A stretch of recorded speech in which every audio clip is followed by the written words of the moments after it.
রাধে রাধে বন্ধুরা, শুভ সকাল।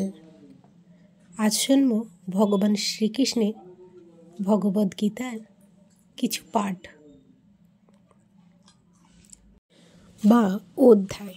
যারা কুকর্মের মাধ্যমে বংশের ঐতিহ্য নষ্ট করে, তার ফলে অবাঞ্ছিত সন্তানাদি সৃষ্টি করে, তাদের এই দোষের ফলে সর্বপ্রকার জাতি ধর্ম কুলধর্ম বিনাশপ্রাপ্ত হয়।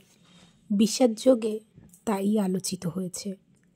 সনাতন ধর্ম বা বর্ণাশ্রমের মাধ্যমে সমাজ ব্যবস্থায় যে 4টি বর্ণের উদ্ভব হয়েছে, তার মূল উদ্দেশ্য মানুষকে জীবনের চরম লক্ষ্যে মুক্তি লাভে সক্ষম করে তোলা।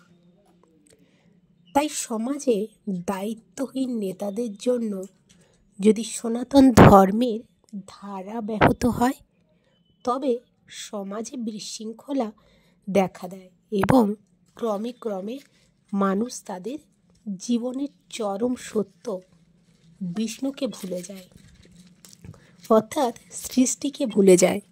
আর এই সৃষ্টির মূল উৎস হল ভগবান বিষ্ণু। এই ধরনের নেতাদের বলা হয় অন্ধ। যারা তাদের অনুসরণ করে, তারা অবধারিতভাবে চরম বিশৃঙ্খলার মধ্যে পতিত হয়।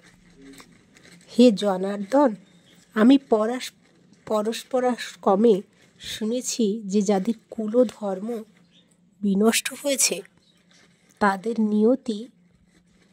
নিয়ত নরকে বাস করতে হয়। অর্জুনের সমস্ত যুক্তিতর্ক নিজের অভিজ্ঞতার উপর প্রতিষ্ঠিত নয়। পক্ষান্তরে তিনি সাধু সন্ত আদি মহাজনদের কাছ থেকে আহরণ করা জ্ঞানের ভিত্তিতে এই সমস্ত যুক্তির উপলব্ধি করেছেন যে মানুষ তত্ত্বাধানে শিক্ষা লাভ না করলে এই ধরনের প্রকৃত জ্ঞানের স্তরের উন্নতি হয় না। বর্ণাশ্রম ধর্মের বিধি অনুসারে মানুষকে মৃত্যুর পূর্বে তার সমস্ত পাপ মোচনের জন্য কতগুলি প্রায়শ্চিত্তের বিধি পালন করতে হয়।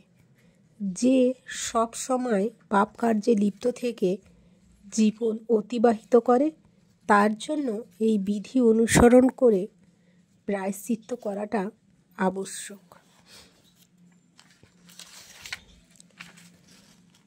কর্তব্য প্রায়শ্চিত্ত না করলে তার পাপের ফলস্বরূপ মানুষকে নরকে পাতিত হয়ে নানা রকম দুঃখ কষ্ট ভোগ করতে হয়।